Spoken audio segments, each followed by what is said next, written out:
I'm DJ Psyched, and you're watching the Get Psyched YouTube channel. Let's get psyched about YouTube. I'm DJ Psyched. You're listening to the Get Psyched podcast, and today we're getting psyched about reading again. Today, I want to talk about one of my favorite books that I just recently reread. This is When All You've Ever Wanted Isn't Enough by Harold Kushner. So I actually got this book like maybe 2 or 3 years ago, back when I was in college, and there was just like one of those random book thingies near our library where you could buy as many books fit into a bag for like $5 or something really cheap like that. Like this book didn't even cost me $1. And I got it because I was like on the middle of my like self-help journey. I was like so into self-development and the title drew me in. And then on Goodreads, it had like a lot of great reviews. So I was like, whatever, I'll buy it and read it. And I absolutely fell in love with this book the first time that I read it. I used to just like, I would read it every time I was on the bus on the way to class because it's so small. Like it's a little pocket-sized book for those of you that aren't watching the YouTube video. It's just a really tiny little read, and it's really easy to read too, especially with the tone the author uses.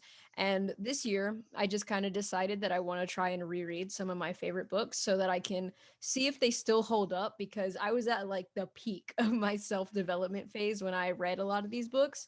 So I just want to reread them and see what my opinion is on them now. And after rereading this one, I will say that I'm glad this was the first one I chose, because this was one of my absolute favorites and it lived up to my expectations. So I just thought it would be the perfect book to do a podcast about, because I think there's so much in this book that can be discussed. Like I won't even get to all of it today, which is why I have Ella, my girlfriend, here with me to talk about it, because I think that this is just a big discussion, and it can't just be done by one person. And I think that this book, a lot of the themes in it would just be better off with more perspectives. So that's what we're talking about today. So to jump right into things, the genre of this book, like I said, it is kind of in the self-help realm, but I'm very hesitant to say that because I think self-help kind of gets a weird rep these days. Some people think it's just really cheesy or that it's toxic or whatever.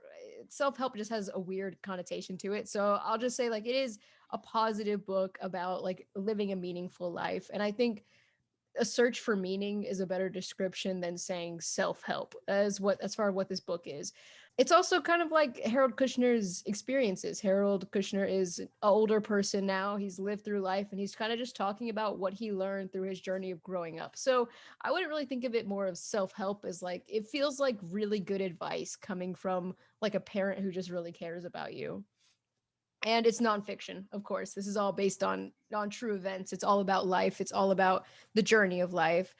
And the book is 190 pages. It is very tiny sized, but it's a nice, it's thick. As far as content goes, it is incredibly dense. Like I said, we're not going to get through everything that this book talks about in this podcast, but I do want to talk about some of the biggest stuff because of how unique the view on this book is. So my short summary of the book is this book is a unique story that follows a story in the Bible. It actually follows Ecclesiastes.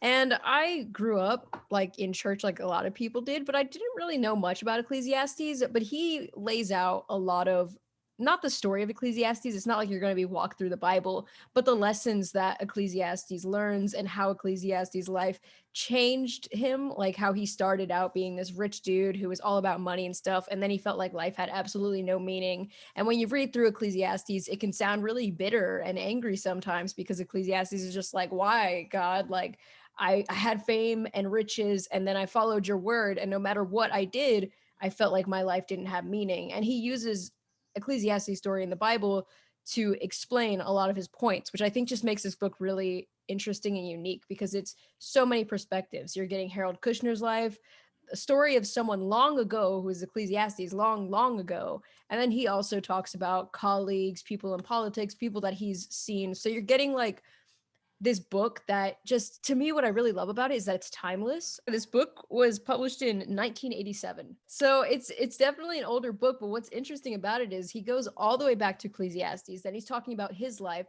And when you read this book, you might feel like it was written in 2021 because of some of the things that he says. And he talks about the neurosis of our time. And it's just like, it feels very relevant today. And it's kind of, that's one of my favorite things about good self-help books. They're not just going to feel like they couldn't apply to anyone in history. I think this book would be relevant today. This book will be relevant in the year 3000 if that happens, and this book would have been relevant to somebody in the 80s. So yeah, I just think all the different perspectives and the time frames kind of make this book unique, because it's just wild that the struggles that Ecclesiastes talked about in who knows what time, because I have no idea what time period that would be, versus like the fact that this book was made like when the world was a very different place. Like in the 1980s, even the 90s were not the world that we live in today in 2021.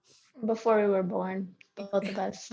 Yeah, exactly. And it's like crazy that these lessons, they could go through anyone in history. We all go through the same human struggles. The struggles that we have now, although, unique because of our modern world, they're really like people have always had similar struggles, just in different forms when things were less modern. So yeah, I digress. We'll talk more about that in the discussion of the book, because that's why we're talking here. But as far as the summary goes, it's kind of a book not so much about what is the meaning of life, but how do we make our lives meaningful.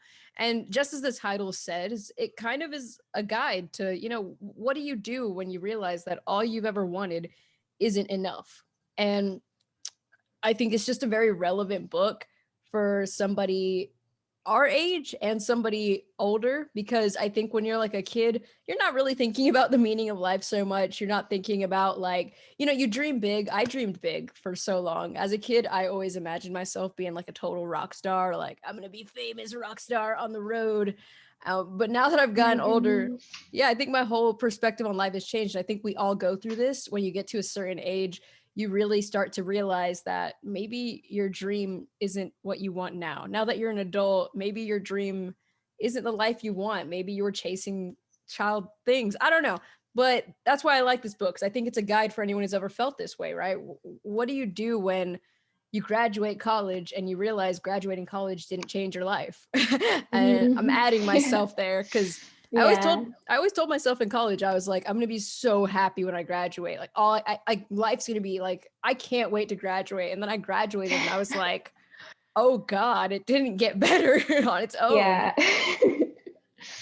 And so that's what I love about this book, is that it's universal. Like somebody with my story, somebody with a totally different story, you can all kind of connect to this one idea. Yeah. I didn't even go to college. Yeah, but anyone could connect to these lessons, which is why we're going to get into it. But yeah, so some of the things he talks about in this, and we're going to talk about way more, but some of the ideas he talks about are things like celebrity, money, work, family, mentorship, how the Great Depression impacted the way that we live our lives now. He gets really interesting in this book. I love this book because it is just so dense, and he has so many things that he just pulls out that I would have never thought of on my own. And we're going to get into my favorite things from the book in this discussion. But like I said, I'm not doing this alone. So I want to properly introduce this is Ella, also known as Miss Psyched. And this is my girlfriend, Ella. You want to introduce yourself a little bit better, a little more? I'm Ella. I am the artist of the painting behind her right there. And yeah, ni- nice to meet everyone. Nice to meet everyone. Well, we're going to give you a little perspective, because I think that, um, like I said, this book has a lot of perspectives to offer. So, to give you a little bit of an idea of what our perspectives are, I'm Leanne, also known as DJ Psyched. I'm 22 years And old. I'm Spitfire. Yeah, sometimes I go by Spitfire. But yeah, I'm 22 years old. I graduated college last year. I just started my first full-time job, and I definitely think that if you've ever watched any of my older videos and stuff, if you've been on this journey with me, I'm also like blog. I have a website, getdjpsych.com in the description. But I definitely would consider myself somebody who's always actively trying to grow. I have a big growth mindset obsession. And this book was a big part of that journey to me when I was younger. And it definitely has helped me a lot now. But yeah, I guess what I'm trying to say is as far as how it goes, I feel like life has been a lot lately. Obviously, everyone knows that 2020 was a big, impactful year, and Hmm. 2021 has been starting off the same kind of way, really heavy. So, yeah, I think that I've just been trying to figure out life. I think a lot of people have these days. We're sitting at home just trying to figure stuff out. I just started my first adult life. Like, I was in college before, just doing college things, and I feel like it just changed my perspective on life, the way that the world has been going lately. And also, I just got into my like first really big serious relationship that you know, that is going super well and that I see a forever future. So my life has changed a lot recently. That's what I'm saying. And Oh my so that's gosh, my same. perspective. What would you say your perspective going into this discussion is? What is tell us a little bit about you so we know where you're coming from. I think me and you can definitely give different perspectives on things because, like I said before, I didn't go to college. I graduated 3 years ago, I think, from high school, and then went straight into the workforce. Um, and yeah, just been doing the thing till last year when the whole world changed. But yeah, we've been through different things, so Yeah. hopefully I can give a new perspective. Yeah. I'm excited for it to get right into things. But yeah, I mean, obviously that those are not the like descriptions of us as whole people. Like there's a lot more to us, but you don't really care. You're not here for us. You're here for Harold Kushner's book. So we're here to discuss those topics with you. But I just wanted to give you a little bit of where we're coming from because I want this to be a discussion. I really love this book. This is one of my all-time favorite books now. After reading it a second time, I can easily put this on my top 5 favorite book list. And so I would love to hear what you think in the comments below if you're on YouTube. If you're not on YouTube, then I have a Goodreads link in the description. I have a book club where you could also talk about what you think of this book. We'll ask a discussion question at the end of the podcast. So if you want to get in on that, go for it. But otherwise, yeah, I would love to know what's your perspective. Like, if something we talk about really stands out to you, let us know what you think, maybe why you think differently or why you agree. Heck Because yeah. I think that this book, I love it so much, and I'm trying to get more people to read it because I think these are discussions we could all be having with each other. And I'm going to jump right into it instead of just keep saying it's a good book. I'm going to tell you why it's a great book. And we're going to start Okay. chronologically. We're going to try to go through this chronologically. We're going to start with the beginning of the book. So this book starts out saying, if you were to ask the average person what's the most important thing to them, earning money or being devoted to their family, what do you think they'd say? I think a lot of people, okay, maybe not a lot of people I know, but a lot of people would say money. Really? Yeah. That's interesting. So I guess it does matter what your perspective is, because I think that most people would say being devoted to their family as a thing. And that's what Harold Kushner says at the beginning of the book. He says most people without hesitation will say family first. But the difference in the answer and what point he's trying to make is that he says, yeah, most people, if you ask them what means more to you, money or family, most people will say family. But when you look into like our lives or their lives, or you look into the lives of people who claim that family is first, where do their decisions go? Where does their time and energy go? Are they spending more time working and trying to earn money? I guess that's what I meant. Yeah. Yeah. So do you Yeah. think they would I'm sure. answer family? Yeah. But not actually mean it. Okay, so you were jumping the gun on my question there. Yeah. Yeah.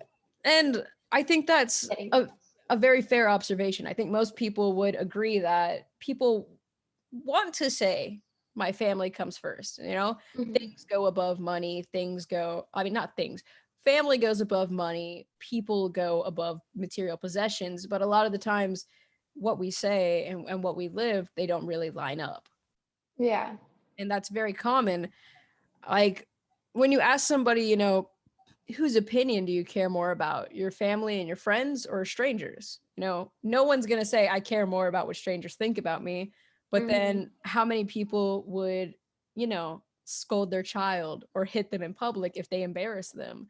How many people are going to have a coworker annoy them and go home and yell at their spouse about it? You know? Yeah. Why are you laughing? I don't know. Okay. Yeah. I'm going to give a warning, a few warnings actually, because I didn't give this warning originally or any warnings originally. One, I mean, the topics, they're not going to be like anything crazy, but it is going to be a deep discussion. It's a very deep book.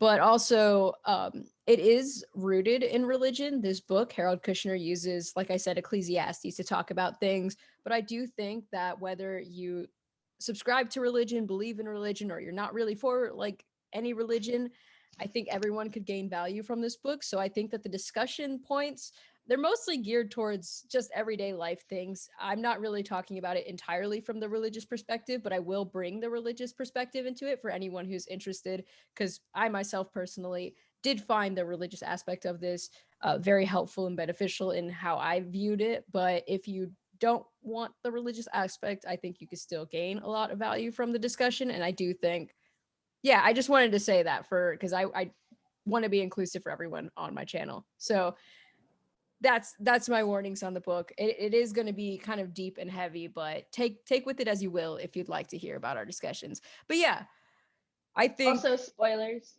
spoilers. I mean, I don't know if we can really spoil a nonfiction book. Spoilers on life.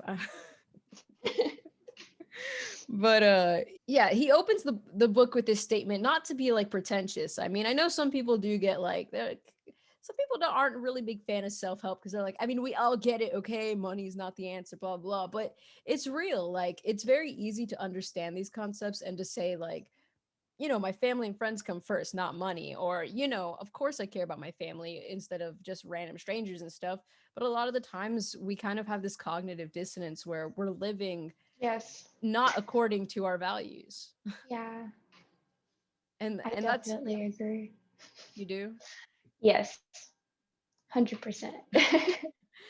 Yeah, and I think that that's um a big part of what he's talking about in this book is just the fact that, honestly, I think one of the things that self-help gets a lot of hate for is the fact that it's like stating the obvious. But something that I saw recently that like was really like impactful to me in understanding self-help and all these genres was that people were like, well, yeah, like when people are looking for solutions, right? Like, let's say someone wants to lose weight or something. They don't want to hear eat, healthier foods and be conscious about the amount you eat and work out more and move more.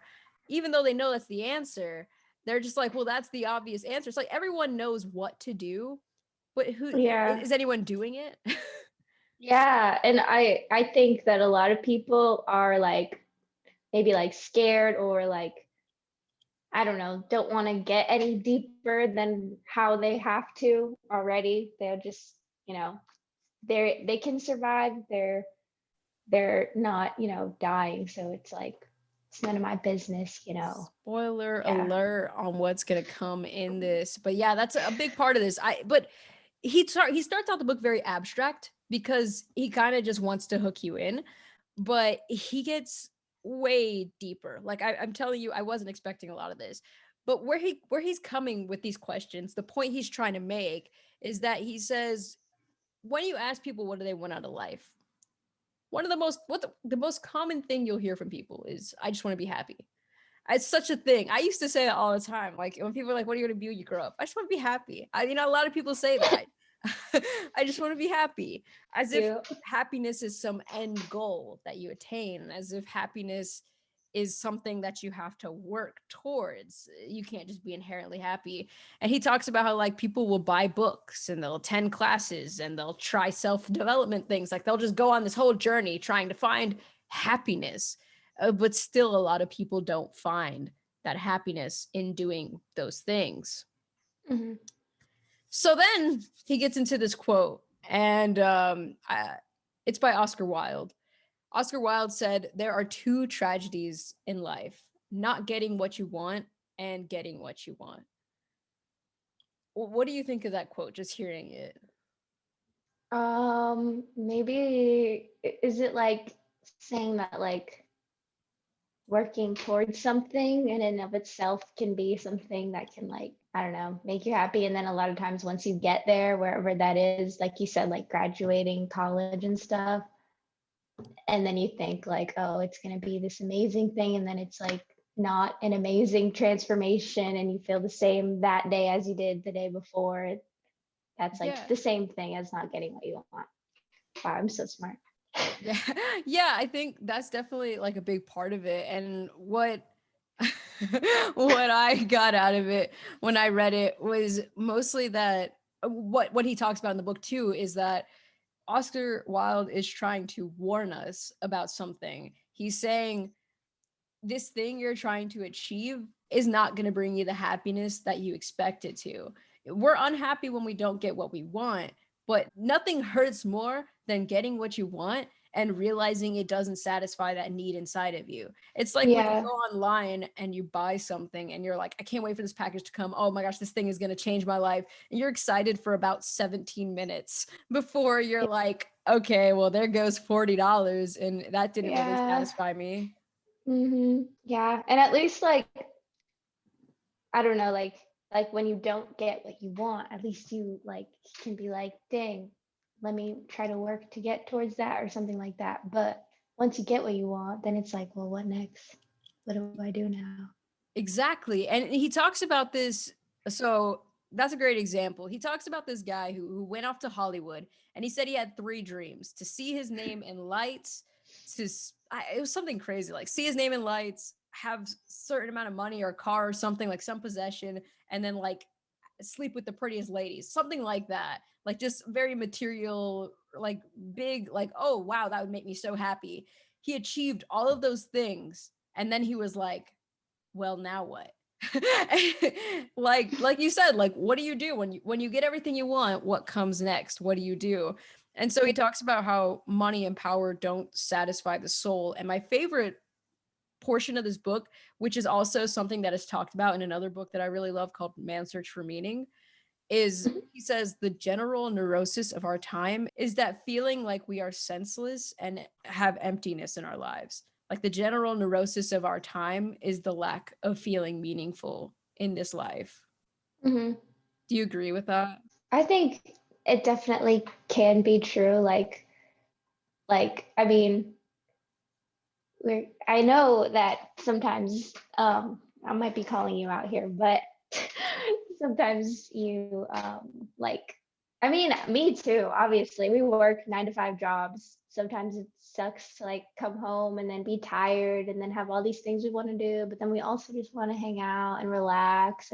Yeah. And so it's like, it feels like it makes time go by so fast. Like I feel like our nights are like, they happen in like 30 minutes because like we want to do so much stuff. Yeah, I totally agree. And I think that now more than ever, this book, like I said, this comes from like a lot of different time periods. Like Ecclesiastes and Harold Kushner went through the same struggles that we're going through, just kind of different because our world is way more modernized. But I think that like it's kind of exacerbated by the fact that I think we're going through what I would describe as like a loneliness epidemic, detachment, which we're going to talk about more later in this discussion. Like detachment is such a real thing. And there's less of a sense of community in our world these days. At least I'm talking about America here. Let me also say that I'm an American. I'm from America, and I think that yeah, different countries and different places in the world definitely have this very different. But I think that America struggles so bad with problems with disconnect and like not putting community first and having this obsession with money, this culture that revolves around physical beauty over inner beauty, and just this obsession with fame and trying to get like above everyone else. The stories are insane, like seeing that like a TikToker literally like ended someone's life to try to get fame, and that's crazy, like committing a crime to that degree for fame. But that's kind of an exaggerated version of what a lot of people are feeling, right? Is this money hunger, this drive towards stuff, as opposed to just focusing on other things in our lives that are meaningful. And I think that's what ends up making us feel this kind of neurosis of, well, what's the meaning of life, right? We have to pay bills, so we have to go to work, so we have less time with our friends and family. But a lot of the times, those of us, and I'm going to put myself in this category because I do feel very fortunate, those of us who are in a workplace where our boss truly cares about us as people and cares about our mental well-being and really likes to make our environment feel comfortable, we are the lucky ones. Not most people don't have that at work. Most people go into work and their coworkers are frustrating and not really kind to them, and it's like this disconnect because you're spending all day with people that you maybe don't like that much, or maybe you do like these people, but they're not like your closest friends and family. So it's like you don't really get to spend the time with the people that you want to spend the time with. You're doing Mm-hmm. all this work and you still feel like sometimes you're struggling financially. I know I feel that way all the time. Like I work, but I still struggle with things, and time is fleeting. And I feel like the weekend, I blink and it's over. It kind Yeah. of makes you feel a little meaningless sometimes. And it's Mm-hmm. crazy to think that someone like Ecclesiastes, who didn't have a 9 to 5 office job, also found himself feeling this same neurosis type feeling. Mm-hmm. But yeah, because I don't want to spend too much time on any one thing in this discussion because there's a lot to go through and I don't want this to be the world's longest podcast. But basically, to sum up the next part of this, he just wants to talk about what it means to be human, what it means to truly be alive. Instead of feeling like we waste our lives, instead of living and feeling like when we go out of this world that we didn't make any impact, how do we make ourselves feel like we did more? How would that change anything? If we did feel like we could do more, we could be more, is that what it means to be human? And something I find very interesting, and I'm glad I already mentioned this, that, I'm here in America, and, it doesn't matter where you are. You probably, as soon as you hear that, you're like, oh, yeah, an American Mm-hmm. perspective. Awesome. Mm-hmm. Having a But time. there's this one story he tells in the book, and I think it is so good. It's when he's talking about this mountain. And there's this mountain, right? And so there's this American person who's coming to climb this mountain. It's a very steep, big mountain. And all the locals near the mountain, they walk up it like it's nothing. They go up the mountain, not a big deal. They're just going up the mountain. So this guy, he tries to go up the mountain and he just can't do it. He's winded. He's barely making it up. He's like, I thought I could do this mountain. Like, I wanted to prove that I could do this mountain. All these people do this mountain like it's nothing. And I'm here and I can't get up the mountain. And the people say, well, that's because you have an American mentality. You're looking at this thing like it's some kind of a test or a challenge, and you're trying to fight it or overcome it or defeat it. But if you fight the mountain is stronger than you. It can fight back. But the locals, they don't see it as a competition or a test or something to overcome. They're just like, I'm going to go up this mountain. I'm just going to be a part of this mountain. And so the mountain lifts them up and pulls them up like it's nothing. And I don't know if that story resonates with you or anything, but the whole point in it is that this concept of winning in life, winning money, Oh winning yeah. fame, winning anything, like it's a challenge, like you need, like life is some kind of test you need to pass or a challenge you need to overcome. It just, if there's winners, there has to be losers. That's Mm-hmm. why the mountain is fighting back. If you try to take the mountain, like you need to win this mountain, it's there's got to be a loser. It's either going to be you or the mountain, and the mountain is Mm-hmm. stronger than you. Yeah. But if you look at life in this perspective of it's not about there needs to be winners or losers, I'm just going to go up this life. I'm going to go through this journey.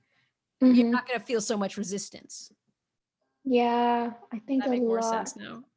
Yes. Yeah. After you explained it, yeah, because I was feeling a little like I hope she doesn't ask me what I think about that. But yeah, definitely. I think a lot of Americans and just people in general are like that. Like everything's a competition. Oh, oh my gosh, the amount of freaking unnecessary opinions people have about famous people is like they are not going to get any less rich or any less pretty if you hate on them. Yeah. And I think the interesting thing about this is a story that he tells where he says that he had a friend of his who worked in the church, and they had a congregation that they weren't like, they wanted to go higher. They wanted to be bigger up in the church setting. But in order for them to move up, because the way that it works in the church, you kind of work that job until either you pass away or until you get caught in some crazy scandal and you get kicked out of the church. That's usually how it goes. I mean, if you're in a church position, you live that through your life. Mhm. So by him wanting to move up, he was constantly seeing the people above him as like challenges. And he was constantly kind of looking forward to someone either being caught in a scandal or passing away. Like he was literally so caught up in trying to move his career up that he wasn't like, oh yeah, I hope these people die, but in like a sense he was like, well, I just hope these little things happen so that I can move up. And that made him start to see his coworkers as like competitive, like not Mhm. friends. like people to fight against, people to do better than. And instead of having genuine friendship with people, he felt like he was in competition. And he said that it started to make him feel lonely and jealous and bitter as a whole person just because of this one mindset thing. And nothing changed about him in his world. He ended up staying in the same congregation. He ended up, preaching for the people he was preaching, working with the people he worked with. But when he had that mindset shift of not seeing his friends as competitors, as not being obsessed with moving up, he was able Mhm. to enjoy his work more, enjoy the people that he worked with more, his the like coworkers or people above him, whatever you call them. He became real friends with them and was able to connect with them. And he found this peace in his life that he couldn't feel if he was looking at everyone around him as a competition, you know? Yeah. Yeah, I think a lot of people are like that without realizing it. I think, yeah, people can just be caught up in wanting to be better and better and better and forget about like the people around you. They're not there so that you can be better than them. Yeah. And it's just like the concept of keeping up with the Joneses, right? Like because somebody next to you has a nicer car, you want to up your car because well, I don't know, let's go with some random name. I'm trying to use a name of no one I know. I don't know. Rachel. Let's say like, oh, Rachel has a nicer car than you. Do you really want Rachel to have a nicer car than you? You got to go out and get a better car now so that Rachel doesn't have a better car than you. But why is Hmm. Rachel your competitor? Why can't you be proud of Rachel? She worked hard and she got a new car. Like, why does it have Yeah. to be like a competition? If you look at life as constantly trying to be better than other people, constantly trying to have more, and you're just like obsessed with other people and what they have and what you could have over them, instead of Hmm. just, being obsessed with your life and how you could be the best version of yourself or whatever, Hmm. you're going to notice a difference in yourself if you're like, everything's a competition. I need to get more, get more. Or if you're just like, Hmm. I mean, I'm broke. I can't afford a super nice car, but like, I'm happy because my friends are cool and we can talk about stuff. Like, And they can give me a ride in their nice car. yeah. And it's like, it's just a mindset thing. And Hmm. going into mindset things, because like I said, I don't want to spend too long on each little thing, but food for thought. If you have any thoughts on that subject, do let us know. There is one Hmm. part of the book that I found really interesting, and I can't go into it the way he did. Like I'm just gonna say this now. If you really like any of the stuff I'm talking about here, you should definitely read the book because he goes into more detail and explains things way better than I possibly could. But one thing that he does explain that I can't explain fully, but I'll explain it to the best of my ability, is just that there were a lot of different ways to view the world, but two big popular things were the way that the Greek viewed the world, and then kind of the more biblical side that I don't remember what he uses to represent it, but let's just say there's two sides, right?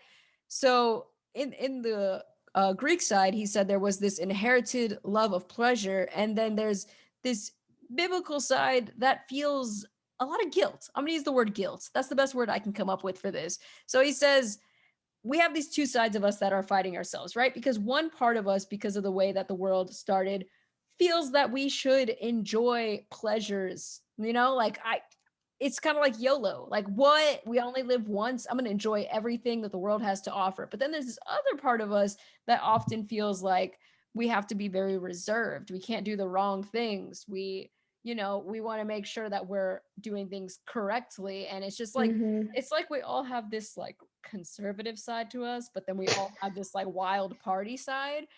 And me personally, I can attest to this. I definitely feel myself fighting myself a lot of the time when it comes to my free time. I'm like, there's a lot of things I should be doing that I think are the right thing to do, but I don't really want to do them. But then also there's part of me that's like, you're not gonna bottle of wine in the fridge, YOLO. You have these two sides of yourselves that are fighting yourselves. And the examples he brings up in the book are that, let's talk about society's view of sex, right? So sometimes people see sex as like it's beautiful and it's the best thing that's ever happened to the world. But there's also this mentality around sex that it is shameful and the most destructive thing that's ever happened to our world. And Yeah. this perspective comes onto everything in our world. Like, let's say food. food Mhm. is like the best thing. Food is amazing. Yeah. Food is so Mhm. good. But food is Yep. also terrible. It's causing the obesity epidemic. Food is killing us in excess. And we can't make up our minds, right? We have these two sides, one that wants to party like crazy and one that's conservative. And it sets us in these terrible cycles where some people will like do things like become addicted because they're in that wild zone. But then Yep. when they realize they're addicted, they start restricting a lot. You see this a lot with food, right? People Yeah. what like they enjoy a lot of things and one day they're like, "Oh, I want to lose some weight." And then instead of slowly backing out and, doing things the healthy way, they go to a whole new extreme and they're like starving themselves practically. Diets. Yeah. Diets and then you see the same thing with a lot of addictions, right? People go really hard on something even if not to be weird here, but even if you're talking about like let's say an addiction to like masturbation, a lot of times people will go through these phases of really being Mhm. into that and then they're like I can never no, I can't even think about that. It's these two extremes that live inside of us. What do you think of Mhm. that? I agree because I do that all the time Right? since I was little. I I don't think masturbate all the time. That's what I was saying. I was just saying like the whole YOLO, and I mean, I think that feeling guilty can also be like a dangerous thing too. So yeah. yeah. But that's the whole point he's trying to make here. He's not saying like, "Oh, hide your YOLO, you need to live life right." He's saying neither of these are the answer. The answer is not go to your extremes and like whoosh on Yeah. everything, but the answer also isn't okay, like I can never Don't do do that. Yeah, anything. don't do Yeah. anything. Everything's bad. Don't do anything. But then also Yeah. like so what he says in the book that I think is interesting is that he says something along the lines of like when we all die we're going to have to answer to God of why we didn't enjoy the pleasures that he gave us in this world. And uh I think basically what that means, to put it into the best terms I could put it in, is like if you believe in God, he gave us wonderful things in this world, not so that we could look at the wonderful things and be like, I can't go near that because that's can't go near that. It's bad. Evil. We were meant to like enjoy and appreciate the beautiful things of this world just at a normal, moderate level, Mhm. Like sex is not the only thing you should be doing with your life, but it's not like you should never ever have sex. Yeah. Same thing with food. Mhm. It's like you can't survive without eating, but we have to be cognizant of those habits as well. Yeah. And the part that really got to me was this one line that he says. He said, "We cannot possibly be content if we are constantly at war with ourselves." If one Mhm. half of you is saying, enjoy yourself, okay, you need to do everything. And then one side of you is like, no, no, no, you can't. Like, bruh, what are you doing? You're just going to feel this discontentment inside of yourself all the time when we should really be focusing on trying to properly use these wonderful things we've been given instead of Mhm. having to feel like we need to indulge and then like deprive. Mhm. But of course, like, no, it's really like weird to talk about this because it's not like I can give you an answer. Like, yes, addiction's a very real thing. If you feel like you have any of these things, like I do suggest you seek professional help. It's just kind of the topic of conversation that I found interesting was that the way he explained it, because I think I've never really come to stop and think to myself, well, the reason that I feel a lot of stress sometimes is because I have these two extremes in me. I think recognizing that for me has recently helped me to cope with both sides. There are moments where I just want to be like, I don't care, I want to do whatever I want, but I'm able to say, "Hey, you can enjoy yourself, but don't go to the extreme because nothing ever feels good when you go extreme." But then there's also a part of me a lot of the times, this happens to me so much because I am very much like a very attentive person and my Google Calendar is insane and I have a to-do list anyways. Mhm. I can very easily be that kind of person who is just like, mark the things off my list, get things done, get things done. It's all serious. We have to stick to every minute on this chart. But life wasn't made to stick to every minute on the chart. But life Yeah. also wasn't made to overindulge and go crazy. We have to be able to recognize when we're doing this so we can balance ourselves out. You know what I'm saying? Yeah, yeah, definitely. I think we're a good fit because like we're kind of on the opposite ends of those extremes. Like you're like, I want to get all this done, and I'm like, let's just chill out. Let's just have a lazy day every day. Yeah. And I think, I mean, that could be an interesting conversation aside from just this. So I don't want to talk about too much because, like I said, we're gonna be talking forever. But I do think you're right. Like, we do. I think we're very fortunate to balance each other out in that aspect because before I met you, I definitely struggled way more with the feeling of guilt and not allowing myself to enjoy myself. And I think that being with you has helped me learn to let go of that extreme sometimes because like I really do. You see my Google Calendar every day. I plan every waking minute. And you know what? When I go to bed at night and I don't finish every task, or if I didn't do everything perfectly on task, I don't feel as bad as I used to. I used to feel terrible. I used to feel like a failure if I didn't accomplish everything on my list. There were so many times in college where I would stay up till like 4 a.m. to make sure I got everything done.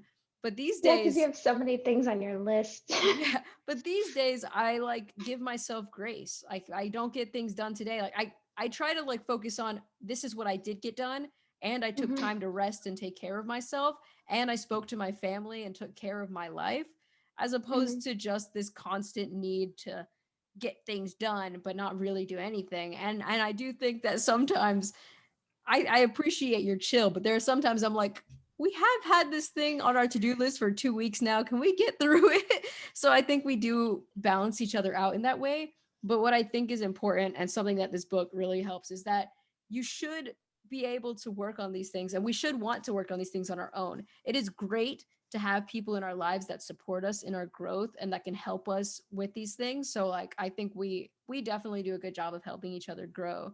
But what I think that is important is that we're able to do this for ourselves too, even without each other. Because when you're around, it is way easier for me to chill. But I have found that since I've been learning that from you, even when I'm on my own, I'm able to give myself that grace in my alone time. And I do see you like start to, sometimes you're alone, you're like, oh, you know what?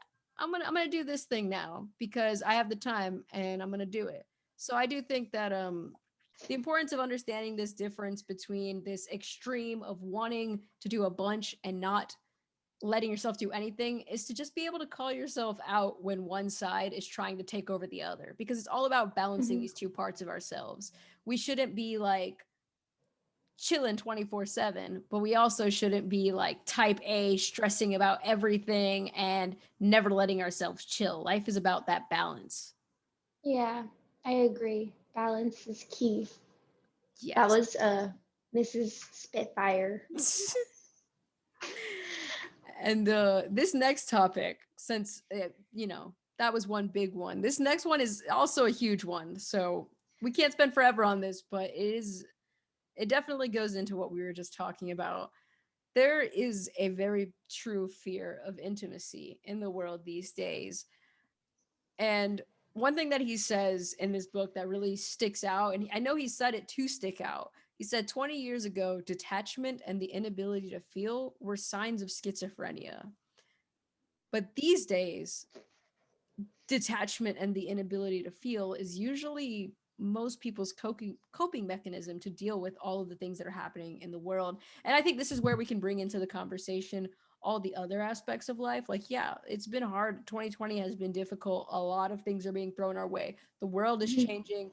We're really pointing out the injustices and the crazy things that still it's 2021 and there's some things that don't need to be happening but still are. And it's really easy for all of this emotion and all of this pain. How do we deal with all of this? The world has come to this place where we can't. We shut down. Yeah, it is tough. And guys, she's calling me out because um, I have definitely been like that, but I'm getting better about talking about my feelings and such. But yeah, I'm an INFP, so which is a personality type, and for my personality type, it's really hard for us to Okay, honestly, yeah. It can be really uncomfortable and weird to talk to to get into feelings and such, you know. Yeah. No, you And don't know because okay, I do know, first of all. I mean, I'm an INFJ. And everyone knows that INFJs are hardcore feelers, but also INFJs do have a tendency to over feel themselves into the same thing, detachment. But what he's talking about here, I think everyone experienced this, regardless of personality type. I think everyone can feel this way sometimes when things get overwhelming, when we feel so much feelings that we don't know what to do. The easiest thing to do is to kind of shut ourselves down so that we don't have to feel all of that, because yeah, it's just hard, you know, when a lot of things are happening. And the problem with this is that it makes a lot of sense in 2020. No one's blaming you if you decided to shut down emotionally for a while because of everything that's happening. No one's ever blaming you for that. But it's just definitely something that a lot of people went through because of all the crazy stuff happening in the world. But before 2020, before everything broke out, this was still a really common thing for people to shut down for anything. And the example that he uses that I think will hit home for so many people is about love. And he talks about this couple in the story, or in his book. And a couple once came up to him about their wedding. And together, this fiance, like these two fiancés, came up to him and they were like, when we do the vows, do you mind changing until death do us part to as long as our love lasts? And he was like, what? You want me to change how I marry you to? And they were like, well, we just want it to be that if one of us stops loving the other, we don't have to feel guilty about ending this thing. And wow, it was just a heavy part to read because that's real. Like, that's a very real struggle a lot of people go through these days. Uh, I'm a part of that generation, and you are too, where like the generation before us, there's a lot of divorce happening there, a lot of broken yeah, marriages, a lot of abuse, and a lot of just stories of neglect and all these things. A lot of people, the examples that were in their lives growing up, the couples, whether it was their own parents, whether it was their friends' parents, whether it was even the people they see on TV, it was just so common to see broken love that a lot of people have internalized this stuff. And it's hmm kind of come to this point where nobody wants to trust, because trusting means you could get hurt and no one wants to yeah, feel hurt. So what do we hmm do? We block ourselves from feeling anything. And the issue with yeah, that is that if you don't feel pain, you're not going to, if you if you're afraid of feeling pain, you're going to stop yourself from feeling joy. So in order to hmm avoid the deepest pains of this world, you're also avoiding the deepest joys of this world. yeah. I think it happens to a lot of people where, like, I don't know, like, first, like your parents, I mean, we've talked about this before. I know exactly one person whose parents are still together. um, so it's just like, yeah, I mean, and I spent a big majority of my, I don't know, I spent a lot of time thinking that I was never going to get married or anything like that. And I mean, I think it does make a difference in how you, like, I mean, I guess if I'm just talking about relationships and stuff, it made a difference in that for sure. Um, but like it could be with like, yeah, anything. Yeah. I think, like with any relationship, right? If you're afraid that your friends are gonna, I don't know, like if you're afraid that being open with your friends about who you are or whatever is gonna make them judge you, or if you're afraid of being hurt by friends or being left by friends, you're probably never gonna open up to your friends the way that you would if you didn't have those fears, you know? Mm, And you can only get close to people if you get vulnerable with them. That goes for parents, siblings, friends, your partner. Like, it doesn't matter who it is. You can only be like really truly close to someone if you're vulnerable with them. But a lot of people aren't willing to be vulnerable because vulnerability means you could get hurt. But the mm-hmm, problem is, you will feel an emptiness or like a pain in your life if you're never able to be vulnerable with anyone. If you're not that close Mhm. with anyone, that just hurts. You want to feel like there are people that you can be your most honest self with. There are people you can open up to. And if Mhm. we numb ourselves off from pain and never let ourselves be vulnerable with anyone, we also can't get close to people because that's what Yeah. vulnerability does. And you miss out on a lot of things that like we're talking about like the purposes of life and stuff. And I think a lot of people, myself included, get a big part of our purpose and stuff from our relationships and people who are around us and stuff. And if you can't be vulnerable or get super close to anyone, then like it probably be really easy to feel super meaningless. Yeah. And that's kind of what I was saying earlier when I said like there's like a loneliness epidemic in our world. It's a real thing. Like community isn't valued the same way that it used to be. And I think that a lot of this distrust and fear of being hurt, it contributes greatly. Like it's one of the biggest contributors to the loneliness epidemic because if we're not willing to be vulnerable with each other, if we're not willing to be real with each other, if we're not willing to like work with each other on those levels, how do we, Yeah. expect to end our feelings of loneliness? And then going back to the example I gave with the couple, because I just want to talk about this because it's a very important aspect as to why it's a dangerous mentality to have to like not want to go all in. When you want a relationship to thrive, when you want to feel true love, whether that's with your friends or your family, true love can be felt platonically as well as romantically. If you want to feel true love, you need to open up. That's how love happens. And if you can't open up to your partner so much, if you can't devote yourself to the point where you're like, till, if you're gonna marry someone, you don't have to get married. I'm not sitting here saying you need to get married, but if you want to marry someone, you cannot half-ass a marriage. You cannot go into a marriage thinking, maybe I want you, maybe I don't. I'm not sure yet. The whole point in marriage is that you two decided you're sure about each other, you know? Yeah. So that's why the couple statement is so interesting. They're like, we're choosing to marry each other, yet we're not going to devote ourselves to each other. That's what marriage is. That's the beauty of marriage. Is you're devoting yourself to your partner till death do you part. And he says to them, he says, look, I don't mean to be harsh, but I'm not going to say that at your wedding, because if you like, marriages are hard. People who love each other can tell you that marriages are still hard. You love someone doesn't mean it's easy. When two people are involved in anything, it's hard. So if you Mhm. go into a marriage half-heartedly, not even sure if it's going to work, what makes you think it's going to work? Because there are couples who go into it with their whole heart and still struggle to make it work. If you go into a marriage with half your heart, it's probably not going to thrive.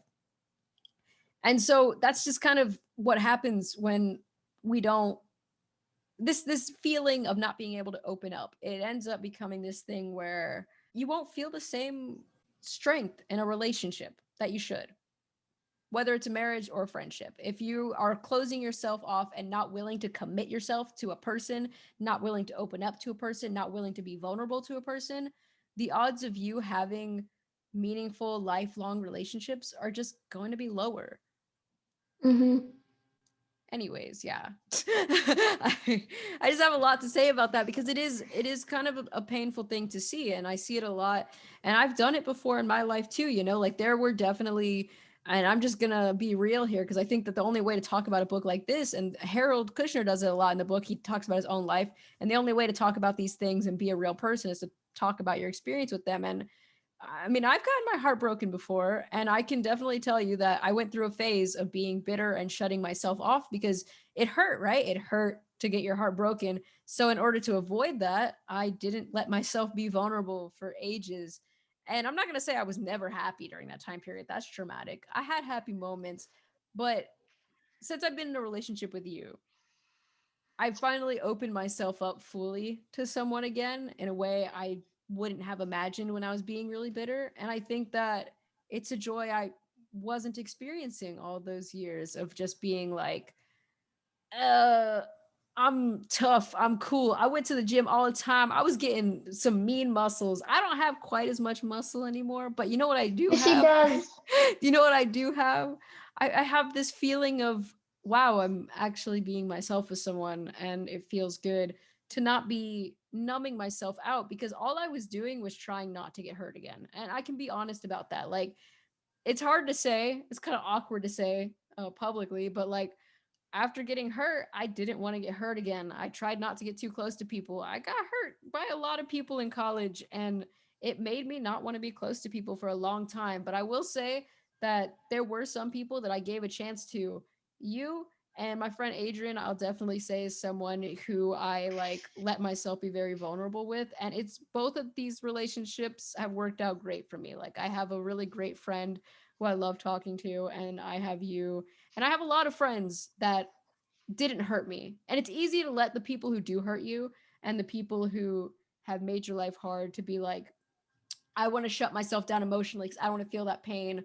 But when I look at the people who I was vulnerable to and didn't hurt me, like my best friend Darius, and I could just keep naming people, like when I think of those people, it's like it is worth it to be vulnerable because, yes, I did get hurt a lot by people because I was a very open, vulnerable person who let myself be vulnerable to a lot of people. And that led to me getting hurt a bunch. But I could not imagine my life not being vulnerable just to avoid that pain because if I wasn't that vulnerable, I would have also avoided you, Adrian, Darius, like the good things in my life. And it was worth Yeah, it feeling pain to feel joy. Does that yeah. make sense?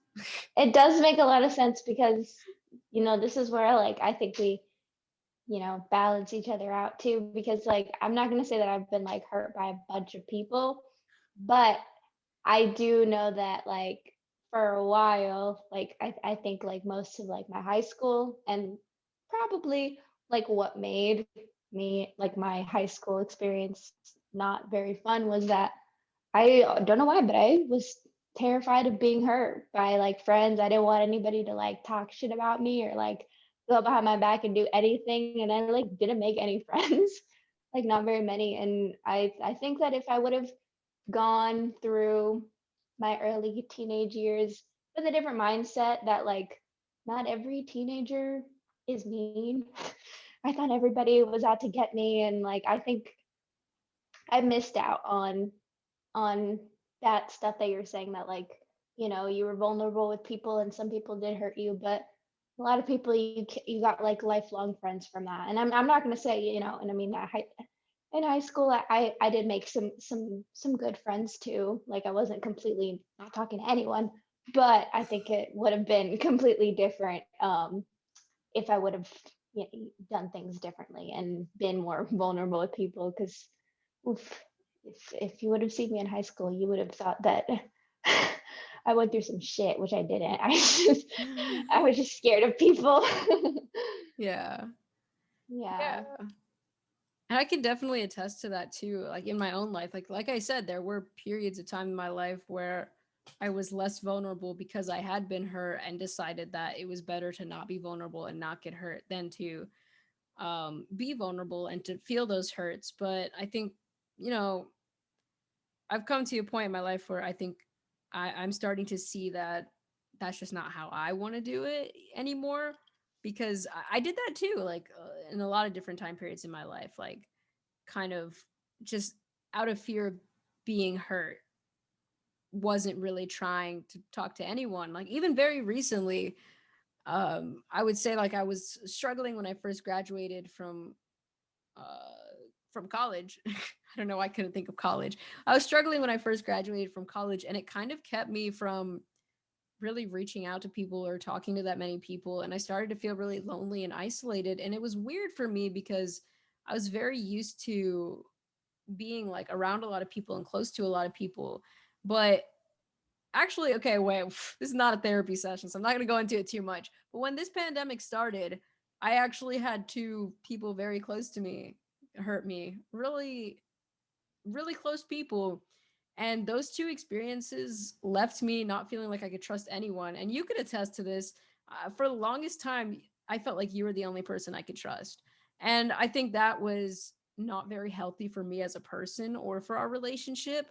But I think when I finally kind of came to this realization, I went to therapy. I am plugging therapy here. If you if you have access to therapy, I think therapy is great. But, talking to my therapist and kind of working through a lot of that stuff that happened, I realized that, like, yeah, I was hurt by a lot of random things in college. And then I was also hurt at the start of this pandemic. And it kind of left me feeling like I couldn't be vulnerable or trust anyone. But as soon as I started being vulnerable and trusting again, I have new friends, or I'm not only do I have new friends, I'm connecting with my old friends in a way that I wasn't when I was feeling like I couldn't trust anyone. I'm reaching out to my friends more, telling them that I care, having more conversations with them, trying to video call them more. And it feels so good because you know what? I have reached out to someone in this pandemic, maybe a couple people, and they just kind of ignored me, left me on red. I don't care. People are so afraid of rejection, and I'm afraid. I used to be so afraid of rejection, but now I'm just like, okay, like if I'm afraid of rejection, then I'll never try. But if I try a bunch and 13 people don't reject me, but 3 people do, I don't know where I came up with those numbers. If like a couple of people reject me, but a bunch of other people end up getting closer to me, then it was worth it. And that's Mm-hmm. something he talks about in this book, and something that a lot of people do talk about these days is the fact that this generation has this weird thing where you can't feel pain. You just avoid pain at all costs. Don't feel Yeah. pain. But we're supposed to feel pain. We're supposed to feel Mm-hmm. a little jealous sometimes, a little bit angry. We're supposed to feel a little Yeah. bit sad and a little rejected. We have Mm-hmm. to embrace those feelings, because if we run from every bad feeling ever, we'll never feel anything good. Mm-hmm. Yeah, I agree with that. I don't know if I told you about this like video about like being lonely that like Garrett Watts like talked about once, and I watched it and I just thought it was amazing. And it talks about like how like rejection, or not rejection, but like feeling lonely and stuff. It's like literally it was an evolutionary thing like for humans to like not want to be lonely, because like back in the day we were tribe people, so Yeah. we flourished with like with community and stuff, and like feeling disconnected from that and not having that, it literally is like it's like a thing that starts in our body and then goes to our mind and stuff. That's not what we were meant. It's not how we were built. Yeah. Oh yeah. And since this book is about religion, then I can just say that, like, yeah, it does talk, like, a lot of religious themes are about how, like, we were meant to be a community. But also, when I think about things that aren't religious, for people who want a different perspective, there's this book called Lost Connections. I've told you about it a lot. So Lost Connections is a book that I really love as well, and he talks about just a lot of causes of depression that aren't just biological. And one of the main causes that he calls out is a lack of community and feeling lonely, because uh, they I can't even go into it. This book, that's not the book we're talking about. We're gonna talk about that book someday. Don't worry about it. But yeah, I totally agree. Like, we were meant to be a community. We were meant to be with other people. That's how humans should be. We need each other, Mm-hmm. and not being vulnerable to other people, not letting ourselves be close to other people, detaching ourselves from our community and isolating ourselves. It's like a recipe for self-disaster. Yeah. Mm-hmm. People wonder why they're so upset about everything. Like, yeah, Yeah. we're tribe people, whatever it's Yeah. called. Yeah. And so we're just gonna keep going because we still have a little bit more to get through, but don't worry, we'll get to it. So I'm gonna shift gears a little bit, but the conversation is still gonna be around the same general thing. So bear with me for a second. So E.T., the story of E.T. Phone Home. So in the story I've of never E.T., actually seen that movie. really? Do you know what it's about Yeah. though? Kind of like an alien coming down to Earth. In a very general sense, for anyone who's never seen ET, in a very general sense, what's happening in the story is the kids want to protect ET. The scientists want to take ET and study him. Okay. So that's just a very basic understanding of what happens in ET. And the reason I bring that up is because he brings it up as an example in this book. He uses ET to explain how looking with our human eyes is very limited, because we have this need to want to understand everything and to want to, like scientifically prove, or everything has to be logical, when sometimes we just need to feel. Like, we're humans. Like, that's a big part of the human experience, is we need to feel. The kids in ET, they were not obsessed with information and knowledge and gaining from ET. They found this extraterrestrial guy from outer space, and they just wanted to love on him and be friends with him and feel with him. But the Mhm. scientists were like, no, we got to get all the information. There's an ET, there's an alien. We got to get a hold of him. But Mhm. the kids just enjoyed ET. The whole reason people love ET is because it's like they brought ET home without killing him. But those scientists were ready to murder ET for information. And the point he's trying to bring up by bringing up this is, like I said, sometimes being obsessed with knowledge and intellect and just wanting to know can make us less human, because we're sometimes we don't need to know the answer to everything. Sometimes we do just need to feel and be a people Mhm. who let ourselves feel. Yeah. Does that make sense? Yeah, it does make sense. Like, I mean, like, yeah, I understand where people are coming from, wanting to like understand everything, like that's like, I feel like one of the things that sets humans apart from other things. But I think the fact that we can feel also sets us apart too. And like, yeah, I mean, there's like, it's like, yeah. Yeah, and what he's trying to say here is not that knowledge is bad. It's that we can't let our want for knowledge and intellect, we can't let that overpower what it means to be human. We can't let that overpower our feelings, because that does happen a lot in our world, like it's not that crazy to think that, okay, if some amazing really cool guy like ET came down to our earth, there's going to be some people who want to protect him and some people who are just like profit and what can we Mm-hmm. learn, what can we advance here. And that we see that a Yeah, lot in our world, like people, like we have all kinds of technology and shit coming out that we don't need. We have literally, it's the sickest thing ever when you go on certain websites and you realize, oh, look at these clothes that we don't need, they're being made by kids who are being exploited on the other part of the world. Like literally. knowledge and wanting more and just kind of obsessing over the wrong things and not feeling for humans and what it means to actually be a good human can, like, it can literally dehumanize us if we become obsessed with that kind of stuff. Yeah, definitely. Okay, so we have the ET example, right, where he's just kind of trying to warn us about not being too, obsessed with the things aspect and the always thinking and using our, fears and like, I don't want to be rejected, I don't want this, I don't want that, to stop us from being human and vulnerable and feeling our emotions.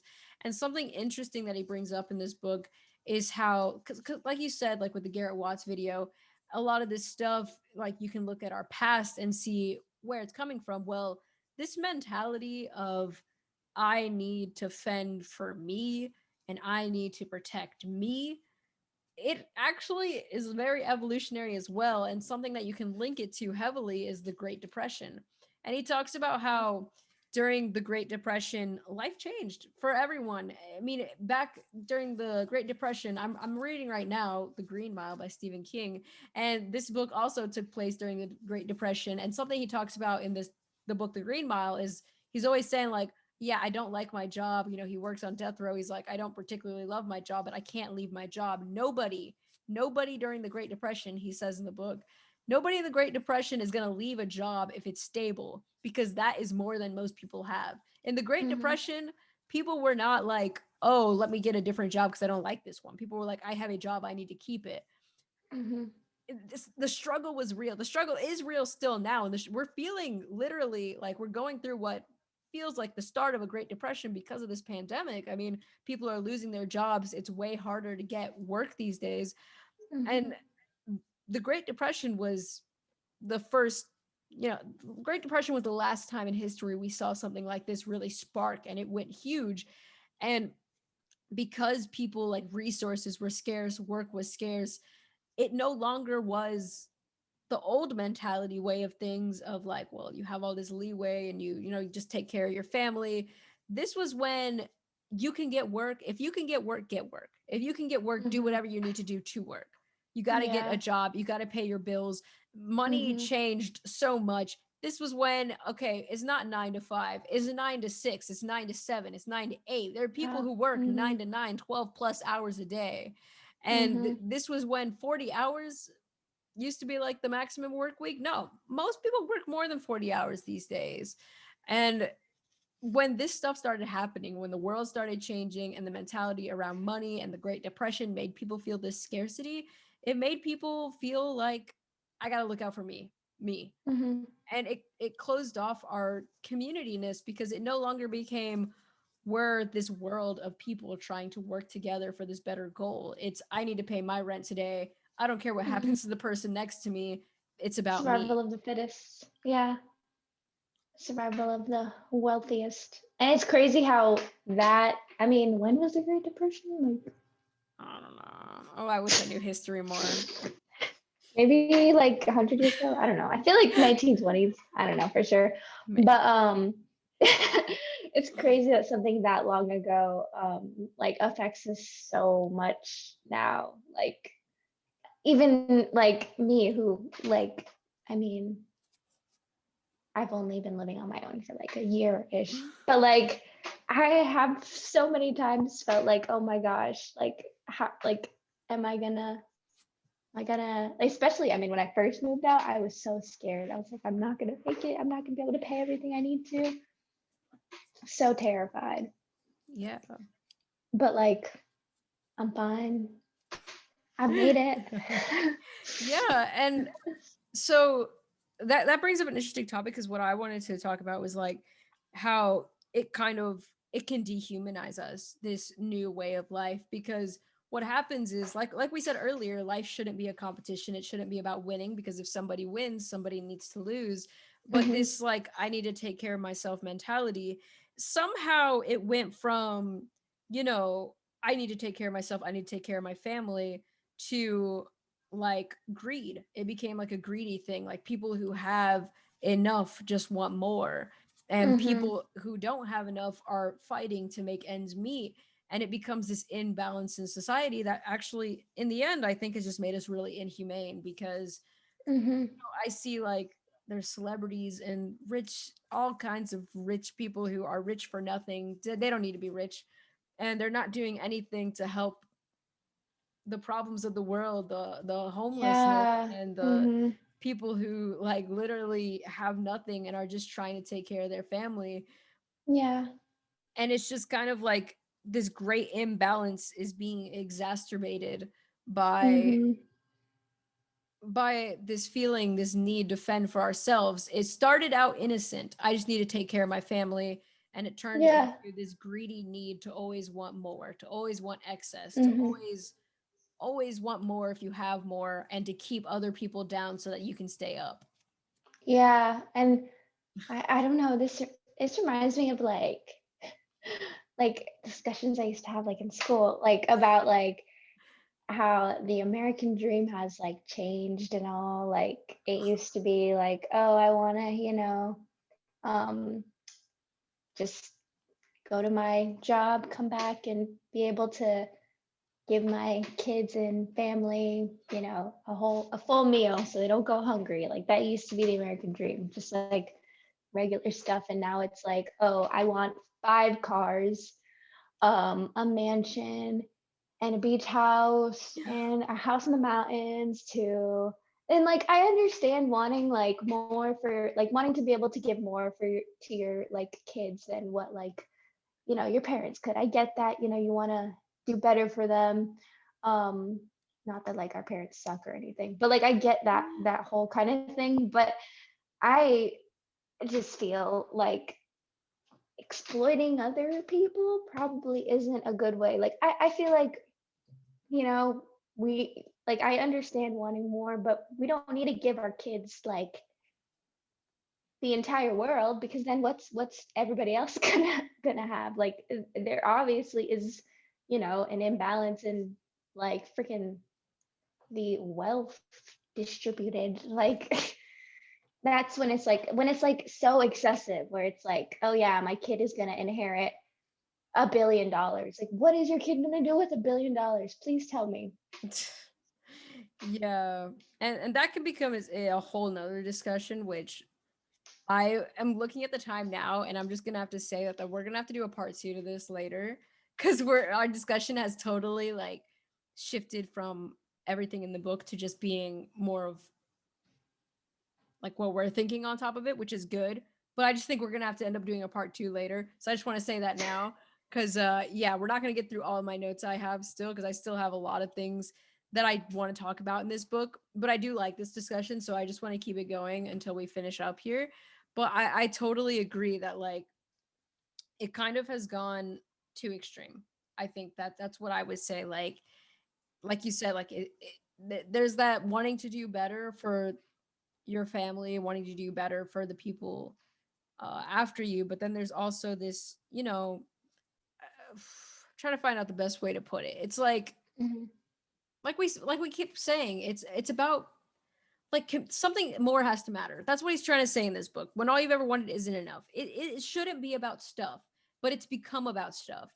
What it should Mhm. be about is, you know, caring about the person next to you. You want to give more to your kids because you want them to thrive, to not starve, to not worry about if they're going to have a roof over their head. That's what you want for your kids, because if you're not, starving, if you have a roof over your head, you can more way more easily enjoy the time with the people you have. You can enjoy the person Yeah. next to you, you can enjoy the meal in front of you without the worries.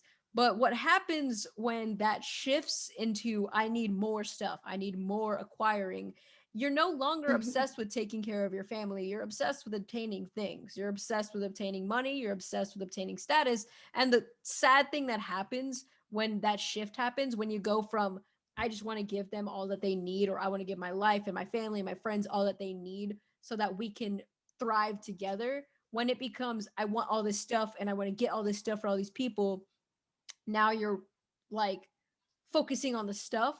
And that's Mhm. when it's so easy to accidentally treat people not as good as you should. That's when it's Mhm. easy to destroy relationships that you were trying to take care of, right? This is why we see so often like people get married and they buy a big house together and they get all the things they could ever want, but then they start having, fights over finances and all these things, and then you have two people who had all this stuff and now they're splitting their debts on the divorce papers because Mhm. it started out being I want the best for my family, and somehow it became about the stuff and the family fell Mhm. behind. Yeah, I'm sorry. definitely. I get No, really that's into this. okay. No, yeah, of course. And like I think it's really hard now, like, cause I mean, like it's so easy to worry about things and like, yeah, like having money, whether we like to think about it or not, it does make a huge difference in, I don't think in happiness or anything, but I think in like stress, like being less stressed, like it can definitely help. But I think that there is like a point, like if somebody is making, I mean, just kidding. I'm not going to say a number because I really don't know about numbers and stuff, but like I think that there is a point where it definitely like you can, you want to grow, you want to make enough money so that you're not worrying about making ends meet and all that stuff. And then it gets to a point where it's like you have everything you need. Like you can have health insurance, you can, have a car to get around and stuff. And then it gets like too much. I don't know if that really made sense, but like there's a certain point where it's like, why do you need 5 cars? No, yeah, you're completely right. This is actually a real thing. I don't remember what the number is. I wish I did. But basically, yeah, they have done studies. And so like people say money doesn't buy happiness. Okay, not entirely true. Money does buy happiness to a very small extent. And then when you go over that, you will not get any happier. In fact, you tend to get less happy. So I don't know Hmm. what that exact number is. I think it's somewhere along the lines of It like, probably changes also depending on like a single person well, or, yeah, it changes depending, like, obviously a single person's not going to need as much money as somebody who has like a family, but they just kind of gave like an estimate of like if you make above, like, let's just put the number at like 70 grand, because that's a lot of money in my eyes. That's a lot of flipping money. um same. so you make that much money, you have a savings account, you have the car that you need, you have the roof over your head, you always know that food's coming into your door, you got all the clothes that you could need for all the weather situations you could encounter. You have everything you need to live comfortably and without fear, right? If you lost your job tomorrow, your savings account's okay. You'll have enough time to get another job. you're kind of Hakuna Matata in a sense. That's where money buys happiness. But Mm-hmm. beyond that, right? Like, let's say you have that Hakuna Matata status, you have vacation time, and you have money to go on vacation with your family. You could totally thrive in that situation. Like, after work, you spend time with your family, you do a nice workout, you eat a healthy meal, you do all the good jazz, right? And then on the weekends, you party with your friends a little bit in moderation. You could live so happily that way. But once you've gotten to that point, you have all that you could need to live comfortably. And now you can actually start enjoying your time with the people around you and enjoy your hobbies and all that stuff. Mm-hmm. After that, what the hell is money going to get you? Nothing. It's just going to make you obsessed with money if you keep focusing on money and buying more things. Yeah.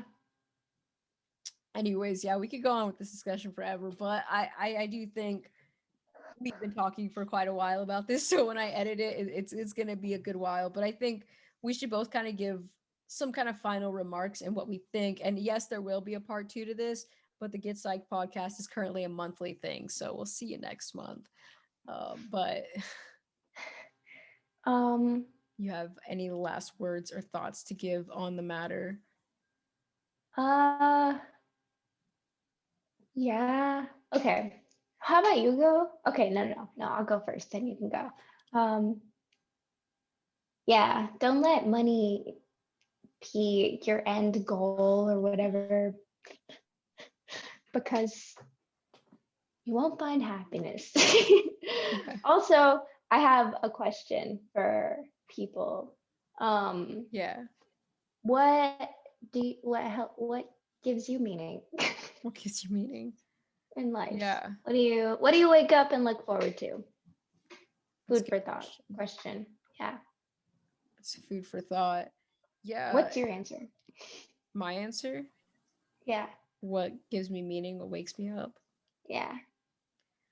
To me, I think what has really been like the most meaningful things to me lately are, of course, just taking care of the people I love. I think that's my number one. Like, I'd like to, ask my friends how they're doing, chat with them, catch up with them.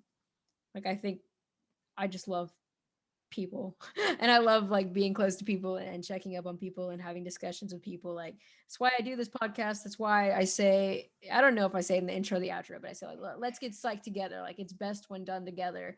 I think Mm-hmm. community is everything to me, so checking up on people and being a part of that is everything. But I also think that recently the second biggest thing to me is, we already talked a little bit about it in this podcast, and we'll get into it a little bit more in part 2.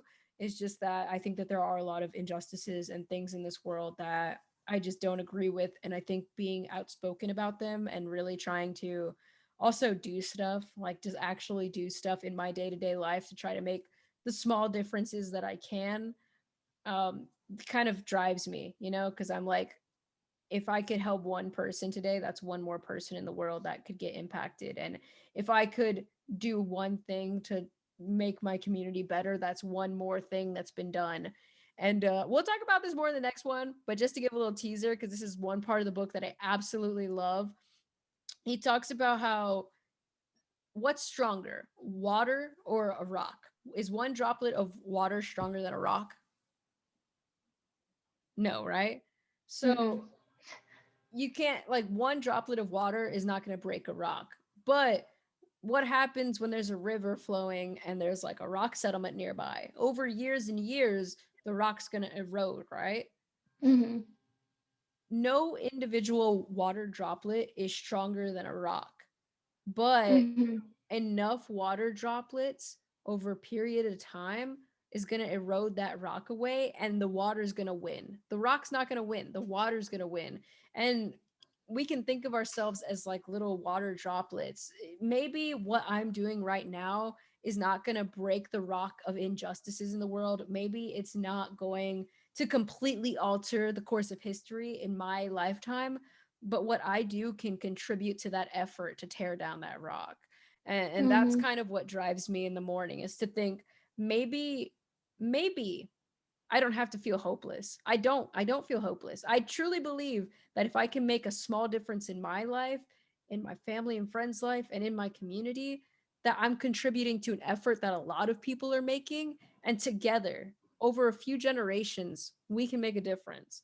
I want to be one of those water droplets.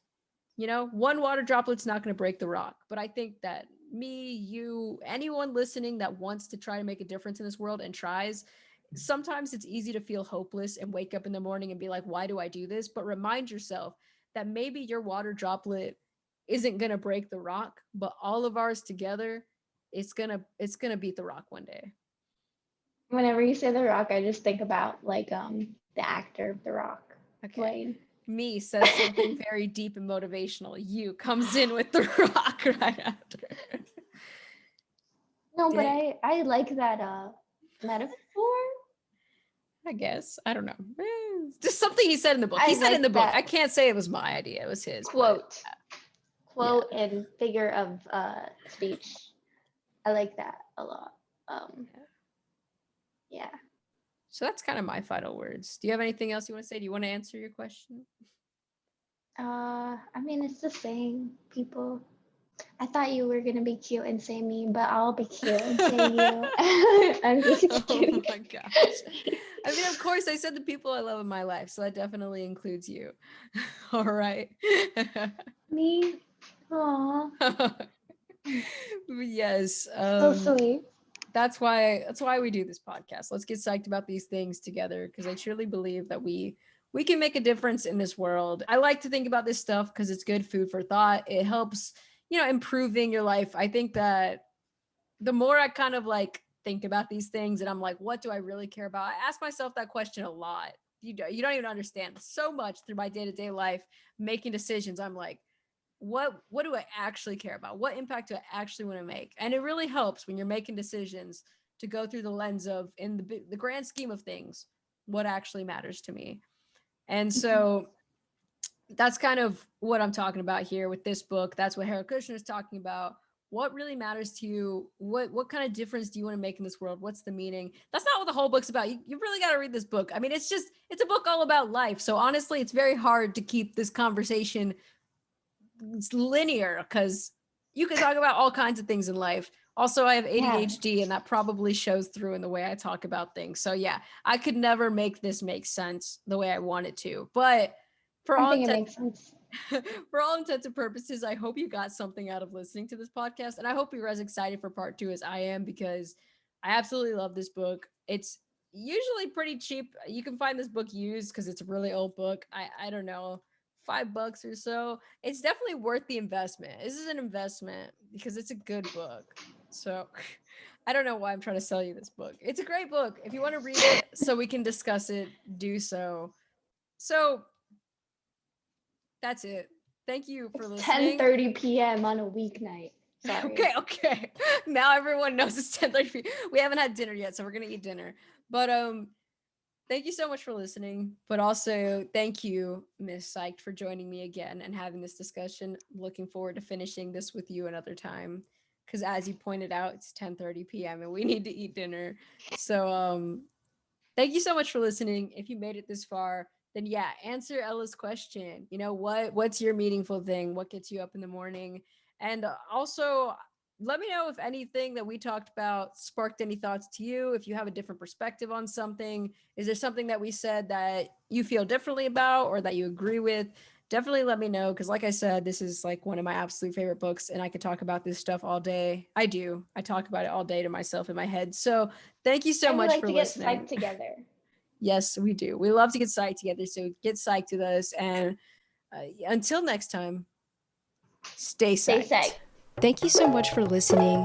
The intro and outro beat used on this podcast was made by my friend and producer, PME. He's super talented, so make sure to check him out. His links are always in the description.